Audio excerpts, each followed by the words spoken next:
parce qu'on n'en parle pas beaucoup, mais parce que c'est difficile de se dire est-ce qu'on peut accepter ça, parce qu'ils vivent ensemble, et moi je les ai rencontrés, et c'est magnifique. Et c'est pour ça que je ne peux pas dire que c'est un amant, parce que c'est pas un amant, mais de trouver en tout cas c'est la bonne personne. C'est l'épaule sur laquelle elle peut s'appuyer, c'est son répit, en fait. C'est ce que je disais, c'est que si elle va mal, tout le monde va mal, et qu'elle en a besoin, mais de trouver... C'est pour ça que je trouve que Nono Lopez est extraordinaire, parce que pour pas qu'elle passe pour une garce, ou parce qu'elle profite d'une situation, parce que c'est ça qui était pour moi difficile le plus dans mon personnage, dans mon histoire, c'est qu'on puisse accepter que tout le monde puisse accepter que, effectivement, pour qu'elle aille bien, pour que tout le monde aille bien, elle a besoin de cet homme-là, et qui est un mec super. Il faut que tout le monde l'accepte, et ça, c'est pas non plus très facile. Ça, c'était important pour moi, dans le personnage, de pouvoir apporter ça. Je tiens quand même à dire qu'il y a quand même un petit peu d'exotisme chez Alexandra, parce qu'elle est passée quand même d'un espagnol à un portugais. Elle préfère quand même rester du côté méditerranéen. J'aime bien la sœur.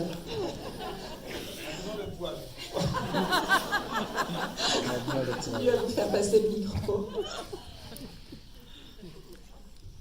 Bonsoir. Déjà, je voulais vous dire que vous avez tous les deux fait une prestation de ce film. C'est pas la première fois que je vous vois en avant-première, déjà, et je trouve vraiment que c'est le meilleur film que vous ayez fait tous les deux réunis dans toute votre carrière. Vraiment. Non, mais tous les deux, justement, de tout ce que vous avez fait ensemble, parce que justement, on a plus l'habitude de vous voir dans des registres comiques ou des situations, mais là, c'est vraiment d'arriver à retranscrire justement tout ça. Et je reviens sur ce que vous disiez tout à l'heure. La première scène, je me suis dit, ah ouais, quelle garce. Elle a un amant. Et à la fin, je trouve la dernière scène très touchante, où tout le monde est ensemble et on comprend vraiment... Puis même la route du tandem, effectivement, où on part, je me dis, elle reste sur sa route, et en même temps, elle a besoin de cet homme-là, mais elle va rester sur sa route. C'est pour ça que je trouve que... Mais c'est effectivement, c'est ça, je sais que c'est un sujet dont très peu de personnes parlent, mais parce que c'est très difficile à accepter, mais en même temps, c'est pour ça que je dis, il n'y a pas de jugement, elle, c'est important pour elle, et il faut l'accepter pour elle. C'est ça. Donc du coup, voilà. Merci pour ce film. Merci.